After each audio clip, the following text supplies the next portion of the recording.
Hello students, welcome to P academy. में चारू अग्रवाल आज की वीडियो में आपसे शेयर करने वाली हूँ काव्य प्रयोजन के इंपॉर्टेंट क्वेश्चन। तो चलिए वीडियो को स्टार्ट करते हैं। उससे पहले अगर आप चैनल पर नए हैं तो चैनल को सब्सक्राइब कर लीजिएगा और नोटिफिकेशन बेल को प्रेस कर दीजिएगा, जिससे आने वाली वीडियो की नोटिफिकेशन आपको मिलती है। इससे पहले के जो टॉपिक्स है वो आ चुके हैं। अगर आपने वीडियो नहीं देखी है, लिंक डिस्क्रिप्शन में मिल जाएगा, जाके चेक कर लीजिएगा। तो देखिए यहाँ पे हमारा जो क्वेश्चन है वो है विभिन्न आचार्यों द्वारा प्रतिपादित काव्य प्रयोजनों की समीक्षा करते हुए बताइए कि आप कहां तक इस बात से सहमत है कि काव्य का प्रयोजन स्वांतः सुखाय है। ठीक है, तो हमें यहाँ पे सिद्ध करना है कि स्वांतः सुखाय काव्य का प्रयोजन है। ठीक है, तो यहाँ पे जिस भी कवि ने और जिस कवि ने मतलब कहा है स्वंतः सुखाय के बारे में, या फिर जिसने भी स्वंतः सुखाय कहा है उसका साथ जिन कवियों ने दिया है, ठीक है, उन सब के बारे में हमें यहाँ पर बताना होगा। ठीक है, तो चलिए आंसर देखते हैं। और मैं कहना चाहूंगी कि अगर आप लोगों ने अभी तक टेलीग्राम ग्रुप को ज्वाइन नहीं किया है तो टेलीग्राम ग्रुप को जरूर ज्वाइन कर लीजिएगा। टेलीग्राम ग्रुप पे आपको जो भी आपके इश्यूज हैं, जो भी आपकी प्रॉब्लम है, ठीक है, उसके बारे में आप इजीली बता सकते हैं और आपको वहाँ पे जानकारी भी मिल जाएगी। और अगर आपको कोई PDF चाहिए होगा तो वो भी जहाँ तक है आपको वहीं पर मिल जाएगा। ठीक है, तो चलिए अब आंसर देखते हैं। हमारा आंसर देखते हैं हम। आंसर देखिए, किसी भी कार्य को करने के पीछे उसके कर्ता का कोई ना कोई उद्देश्य अवश्य होता है। मानव की प्रत्येक प्रवृत्ति हेतु मूलक होती है। यही हेतु मनुष्य को कार्य में प्रवृत्त करता है। काव्य की सर्जना के पीछे उसके सर्जक का कोई ना कोई उद्देश्य अवश्य होता है। वही उद्देश्य काव्य का प्रयोजन कहलाता है और इसी प्रयोजन से प्रेरित होकर वह काव्य लिखता है। देखिए यहाँ पे कहना क्या चाह रहे हैं कि हम जब कोई भी काम करते हैं तो जो काम करने वाला होता है उसका काम करने के पीछे कोई ना कोई उद्देश्य जरूर होता है, तभी तो वो कोई काम करता है। ठीक है, तो यहाँ पे वो यही कहते हैं कि काव्य की जब सर्जना करी जाती है, यानी कि जब काव्य को लिखा जाता है तो उसके पीछे कोई ना कोई उद्देश्य जरूर होता है। तो काव्य को लिखने के पीछे का जो उद्देश्य होता है उसे क्या कहते हैं हम? काव्य का प्रयोजन कहते हैं। ठीक है, क्योंकि इसी प्रयोजन से प्रेरित होकर, यानी कि इसी उद्देश्य से प्रेरित होकर काव्य को लिखा जाता है। ठीक है, भारतीय काव्य शास्त्र में प्रणेताओं ने प्रयोजनों को अपने अपने ढंग से देखा है। किसी ग्रंथ की रचना के पीछे कवि का क्या प्रयोजन है, इसे विभिन्न विद्वान अपने अपने ढंग से देखते हैं और काव्य शास्त्र में इसकी भी एक सुदीर्घ परंपरा है। साहित्य जीवन की अभिव्यक्ति है कि जीवन से साहित्य का अभिन्न संबंध है, इसलिए जीवन की प्रेरणा ही साहित्य की प्रेरणा है। भारतीय ऋषियों ने धर्म, अर्थ, काम और मोक्ष चतुर्वर्ग की प्राप्ति ही जीवन का उद्देश्य बताया है। इसलिए काव्य शास्त्रियों का भी काव्य सर्जना के पीछे प्रयोजन इसी चतुर्वर्ग की सिद्धि रहा है। देखिए, जो भारतीय काव्य शास्त्र के प्रणेता है, यानी कि भारतीय काव्य शास्त्र के जो कवि हैं, आलोचक हैं, उन्होंने इन प्रयोजनों को अपने अपने ढंग से देखा है, यानी कि इन उद्देश्यों को अपने अपने ढंग से देखा है। किसी ग्रंथ की रचना के पीछे कवि का क्या प्रयोजन है, प्रयोजन से मतलब आप उद्देश्य समझ सकते हैं एक तरीके से। ठीक है, तो किसी ग्रंथ की रचना करने के पीछे कवि का क्या उद्देश्य रहा है, इसे विभिन्न विद्वान अपने अपने ढंग से देखते हैं। काव्य शास्त्र में इसकी भी एक सुदीर्घ परंपरा है, यानी कि एक लंबे समय से चले आने वाली परंपरा रही है। साहित्य जीवन की अभिव्यक्ति है और जीवन से साहित्य का अभिन्न संबंध है, यानी कि साहित्य और जीवन एक दूसरे से जुड़े हुए हैं। इसलिए जीवन की प्रेरणा ही साहित्य की प्रेरणा होती है। भारतीय ऋषियों ने धर्म, अर्थ, काम और मोक्ष चतुर्वर्ग की प्राप्ति ही जीवन का उद्देश्य बताया है। इसलिए काव्य शास्त्रियों का भी काव्य सर्जना के पीछे प्रयोजन इसी चतुर्वर्ग की सिद्धि रहा है। देखिए आगे देखते हैं। देखिए, संस्कृत काव्य शास्त्र में काव्य प्रयोजन आदि आचार्य भगत मुनि से लेकर अब तक सभी आचार्यों ने किसी न किसी रूप में काव्य प्रयोजन पर विचार किया है। ठीक है, तो यहाँ पे सबसे पहले हम भगत मुनि कृत काव्य प्रयोजन देखेंगे, यानी कि भगत मुनि का काव्य प्रयोजन देखेंगे। ठीक है, भगत मुनि के समय तक नाट्य और काव्य में कोई अंतर नहीं था, अतः उनके द्वारा जो प्रयोजन बताए गए हैं वह नाट्य के संबंध में है, किंतु इन्हें काव्य के संदर्भ में भी देखा जा सकता है। नाट्य शास्त्र में उन्होंने काव्य प्रयोजन का उल्लेख इस प्रकार किया है: दुखार्तानाम, शमतानाम, शोकार्तनाम, तप्स्वाविनाम, विषयाम जननम, लोके नाट्ये मेतद भविष्यति।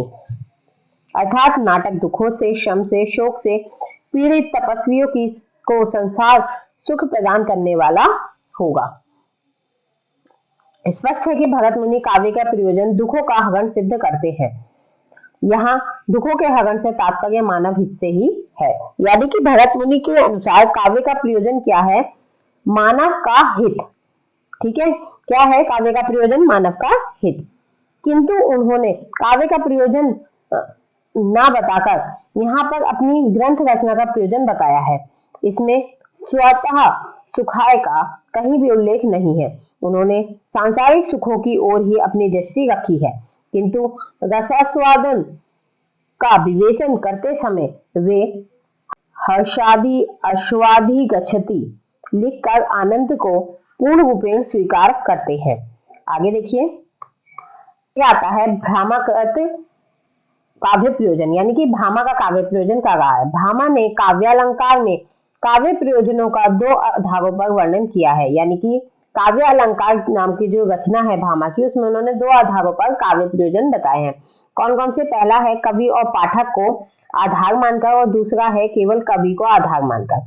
पहले देखिए, कवि और पाठक को आधार मानकर उन्होंने क्या कहा है? उन्होंने कहा है धर्मार्थ काम मोक्षेषु वेक्षणीय कलाशु च करोति कीर्ति प्रीति च साधु काव्य निबंधनम। उन्होंने धर्म अर्थ काम मोक्ष की प्राप्ति को काव्य का प्रयोजन माना है। किसे माना है? धर्म अर्थ काम मोक्ष की प्राप्ति को। और साथ ही कलाओं में विलक्षणता, कीर्ति और प्रीति भी उनके अनुसार काव्य का प्रयोजन ही है। लेकिन कवि की दृष्टि से उन्होंने काव्य का प्रयोजन कवि के नाम को अमर रखना बताया है। कवि काव्य की सर्जना करके नाम और अपनी कीर्ति को जगत में अमर रखता है। तो यहाँ पे देखिए कवि क्या कहते हैं कि जो काव्य होता है, जब हम उसे लिखते हैं, उसकी सर्जना करते हैं, तो इससे क्या होता है कि हमारी जो कीर्ति होती है, यानी कि हमारा जो नाम होता है, ठीक है, हमारी जो रचना होती है, वो क्या हो जाती है? जगत में अमर हो जाती है। ठीक है, फिर देखिए दंडीकृत काव्य प्रयोजन।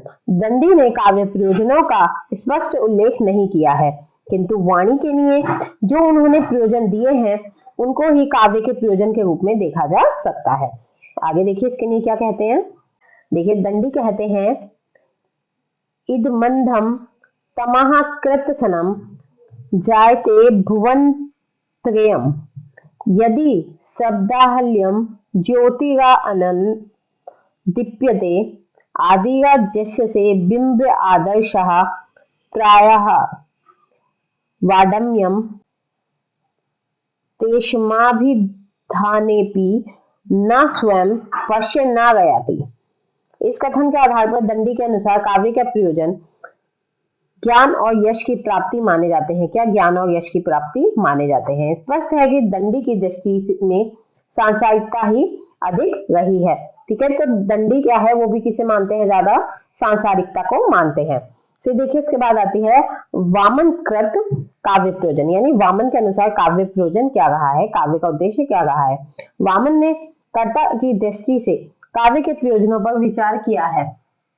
उनके अनुसार काव्य सर्जना के प्रयोजन 2 हैं, दृष्ट प्रयोजन और आदर्श प्रयोजन। दृष्ट काव्य प्रयोजन में आनंद अथवा प्रीति की उपलब्धि आती है और आदर्श काव्य प्रयोजन में कीर्ति अथवा यश की प्राप्ति आती है। ठीक है, इसके लिए देखिए पंक्ति कही गई है काव्यम स दृष्टा दृष्ट्यार्थ प्रीति कीर्ति हेतुत्वात्। आगे देखिए वामन ने यह काव्य प्रयोजन सहृदयों के आधार पर ही दिए हैं। कवि काव्य की सर्जना से अमरता प्राप्त करता है और तब उसे यश की प्राप्ति होती है, उस यश से उसे आनंद की उपलब्धि होती है। इस प्रकार उन्होंने चतुर्वर्ग धर्म अर्थ काम और मोक्ष को काव्य का प्रयोजन माना है, क्योंकि इसकी सिद्धि से ही आनंद होता है और आनंद से ही प्रीति उत्पन्न होती है। फिर देखिए गुजरत काव्य प्रयोजन। गुजरत ने काव्य प्रयोजन पर अपेक्षाकृत अधिक विस्तार से विचार किया है। वे कवि तथा वर्ण नायक के यश को काव्य का प्रयोजन बताते हुए लिखते हैं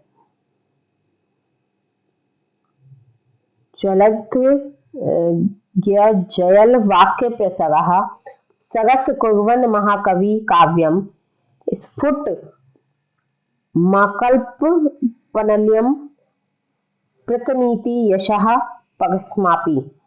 अर्थात अलंकारों के कारण दैत्यमान और दोषों के न होने के कारण निर्मल रचना के निर्माता महाकवि सरस काव्य की रचना करता हुआ अपने तथा नायक के प्रत्यक्ष युगों युगों तक रहने वाले यश का विस्तार करता है। इस प्रकार रुद्रट ने भी काव्य का प्रयोजन यश का विस्तार ही माना है।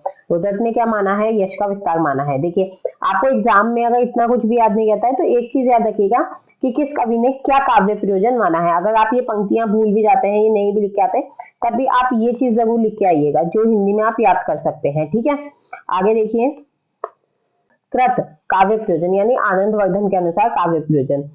ध्वन्याचार्य आनंदवर्धन ने काव्य प्रयोजन पर पृथक रूप से कोई विचार नहीं किया है, यानी कि अलग रूप से कोई विचार नहीं किया है। वे ध्वनि सिद्धांत की स्थापना में इसका संकेत देते हुए लिखते हैं, तेत ब्रह्मा सहृदयमनः प्रीयते तत्स्वरूपम। इस प्रकार आनंदवर्धन साहित्य जनों के मनोरंजन को काव्य का उद्देश्य मानते हैं। यह मनोरंजन अथवा आनंद काव्य के शरीर के सौंदर्य से उत्पन्न नहीं होता, अपितु पाठक अथवा श्रोता के मन की स्वाभाविक प्रक्रिया है। आगे देखिए, कुंतक कृत काव्य प्रयोजन। कुंतक ने लीक से हटकर काव्य प्रयोजनों का विवेचन किया है।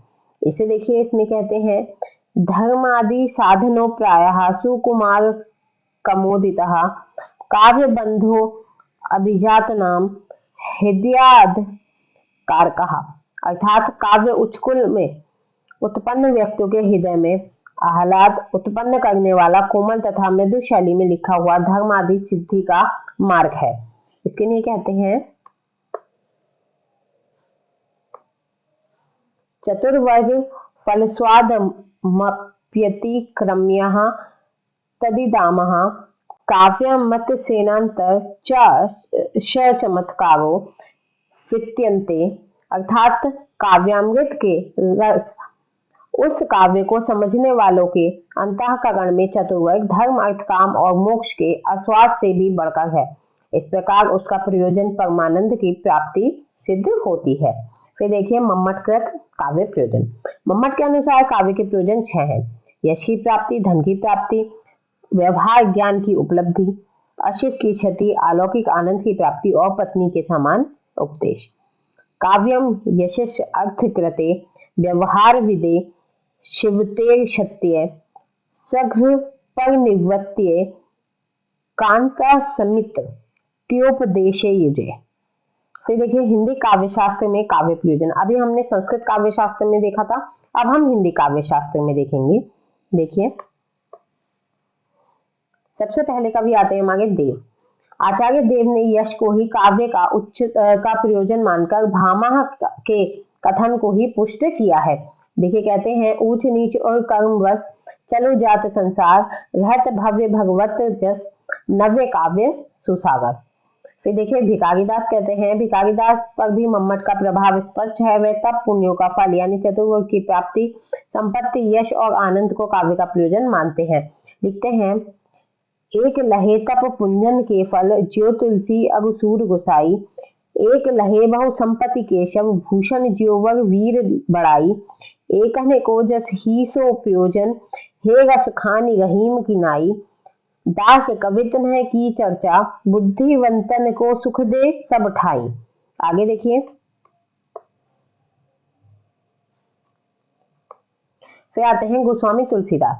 भक्त होने के नाते गोस्वामी तुलसीदास किसी व्यक्ति विशेष की मुसाहिबी में नहीं थे, इसलिए उन्होंने काव्य का जो प्रयोजन बताया है वह स्पष्ट, निर्भीक और बुद्धिगम्य है। यहाँ एक बात ध्यान में रखने की है कि तुलसीदास ने काव्य का प्रयोजन काव्य शास्त्र की विवेचना आदि में नहीं बताया है, अपितु वे तो काव्य की सर्जना करते समय स्वयं ही अपनी ग्रंथ रचना का प्रयोजन लिख देते थे। उनके अनुसार कवि स्वांतः सुखाय लिखता है, स्वांतः सुखाय तुलसी रघुनाथ गाथा। यहाँ स्वांतः सुखाय से अर्थ क्या है? आत्मसुख। क्या अर्थ है? आत्मसुख। आत्मसुख का मतलब क्या है कि अपने आप को खुश करने के लिए, या जिस चीज से, जब काव्य लिखने से जब आपको खुशी मिले तो वही काव्य क्या है, लोगों के दिलों तक पहुंचेगा, और वही काव्य क्या है, एक महान कृति बनेगी। कविवर सुमंतानंदन पंत भी काव्य का प्रयोजन स्वांतः सुखाय और लोकहित मानते हैं। एक विकसित कलाकार के व्यक्तित्व में स्वांतः और बहुजन का आपस में वही संबंध होता है जो गुण और राशि में, और एक के बिना दूसरे अधूरे हैं। उपयुक्त विवेचन से यह स्पष्ट है कि सभी आचार्य इस बात से सहमत है कि आनंद अनुभूति ही सृजना का मुख्य प्रयोजन है। यह आनंद अनुभूति साहित्यों यानी पाठकों और श्रोताओं को भी होती है तथा स्वयं सर्जक कलाकार को भी होती है। इस प्रकार भारतीय काव्य शास्त्रियों ने काव्य के प्रयोजन पर विचार करके दो दृष्टियों से किया है। किस तरीके से? दो तरीके से उन्होंने इस पे विचार किया है। देखिए कौन कौन से तरीके से। पहला है कवि अर्थात सृष्टा की दृष्टि से और दूसरा है साहित्य अर्थात श्रोता या पाठक की दृष्टि से। विचारणीय यह है कि कवि क्यों लिखता है और काव्य का सृजन किन प्रेरणाओं से अभिभूत होकर काव्य का सृजन करता है। क्या उसे भी आनंद की प्राप्ति होती है? क्या यश और धन की प्राप्ति मुख्य प्रयोजन है? क्या अपने नाम को अमर करने के लिए ही वह काव्य की सृजना करता है? काव्य शास्त्रियों ने यश की प्राप्ति काव्य का मुख्य प्रयोजन माना है। कुछ सीमा तक यह ठीक भी है, किंतु उसी को मुख्य प्रयोजन नहीं माना जा सकता। कवि अभावग्रस्त जीवन व्यतीत करता है, इससे धन की प्राप्ति को भी मुख्य प्रयोजन नहीं कहा जा सकता, क्योंकि धन की प्राप्ति तो इससे भी अधिक अन्य लोक उपायों से भी हो सकती है। यश के लिए भी यही तर्क है। स्पष्ट है कि यदि यश प्राप्ति ही मुख्य प्रयोजन होता तो एक ही रचना लिखकर यश पाया जा सकता था। अतः स्पष्ट है कि यश की प्राप्ति अथवा धन की प्राप्ति अथवा उपदेश देने की भावना को काव्य का गौण प्रयोजन भले ही स्वीकार कर लिया जाए, इसे काव्य का मुख्य प्रयोजन नहीं माना जा सकता है, क्योंकि उपदेश तो काव्य की अपेक्षा एक परिवाचक भली भांति दे देता है और काव्य का अध्येता आनंद प्राप्ति की भावना से जब काव्य का अध्ययन करता है तो उपदेश वहां से ग्रहण करता ही है। ठीक है, आगे देखिए। अतः कवि क्यों लिखता है यह प्रश्न हल नहीं होता। वस्तुतः कवि के मन में सूक्ष्म दर्शनी दृष्टि होने के कारण अनेक भाव तरंगें उठा करती हैं और उन्हीं से प्रेरणा पाकर उन भावों एवं अनुभूतियों को अभिव्यक्त करने की उनकी मन की तीव्र उत्कर्षता उत्पन्न हो जाती है। अपने मन की भावनाओं को वह दूसरों तक पहुंचाने के लिए विकल हो जाता है। उसकी कल्पना तब नव नमोन्मेष शालिनी प्रतिभा से चमत्कृत होकर सत्यम शिवम सुंदरम के धरातल पर स्थिर होकर मन के आनंद की अनुभूति पाठक को कराने के लिए काव्य सर्जना करने में प्रवृत्त होती है। उस समय कवि का अंतःस्थल परिष्कृत और परम पुनीत होता है, अतः उसकी वाणी से निशस्त शब्द साहित्यों में आनंद की सृष्टि करते हैं। डॉक्टर नगेंद्र काव्य का प्रयोजन कवि की आत्माभिव्यक्ति की भावना को मानते हैं। उनके अनुसार साहित्य का प्रयोजन आत्माभिव्यक्ति है। कवि या लेखक के हृदय में जो भाव उठते हैं उन्हें वह प्रकाशित करना चाहता है। आत्म प्रकाशन की क्षमता को अवसर देना ही साहित्य का मूल प्रयोजन है। क्या? आत्म प्रकाशन की क्षमता को अवसर देना क्या है? साहित्य का मूल प्रयोजन है। ठीक है, इसी के साथ यहाँ पे आपकी वीडियो कंप्लीट होती है। आई होप वीडियो आपको पसंद आई होगी। वीडियो पसंद आई हो तो वीडियो को लाइक कीजिएगा, शेयर कीजिएगा अपने दोस्तों के संग और चैनल को सब्सक्राइब करना ना भूलें। साथ ही आपने अगर अभी तक हमारे टेलीग्राम चैनल को ज्वाइन नहीं किया है तो टेलीग्राम चैनल को ज्वाइन कर लीजिएगा, लिंक आपको डिस्क्रिप्शन में मिल जाएगा। और इससे पहले की वीडियोस नहीं देखी है तो उसका भी लिंक आपको डिस्क्रिप्शन में मिल जाएगा, जाके चेक कर लीजिएगा। तो मिलते हैं नेक्स्ट वीडियो में नेक्स्ट टॉपिक के संग, तब तक के लिए बाय, थैंक्स फॉर वॉचिंग।